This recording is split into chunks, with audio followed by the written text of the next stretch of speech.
उसने भी पीछे अपने बनाना पड़ी, उसके फॉलोअर्स बहुत थे, हमारी वोट हमारी इस मीडिया में उन्होंने नहीं किया, वो इसलिए सब कुछ है। जैसा मैंने प्रारंभ में कहा, महात्मा गांधी की इस कुटिया में शालिग्राम की इस बटिया का स्वागत है। कुछ प्रश्न मैं पूरी आपसे करना चाहती हूँ, उत्तर देंगी? बिल्कुल बिल्कुल, पूछिए जब कुछ लगे। आप सबके प्रति तालियां बजाकर मुझे आदेशित करें।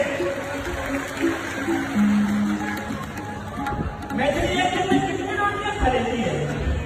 एक दिन हम भात ज्यादा खाते हैं, रोटी कभी कभार खाते हैं। क्या बात है, जरूर आप तालियां। मैथिली के जीवन में ज्यादा प्रभाव किसका है, माता जी का या पिताजी का?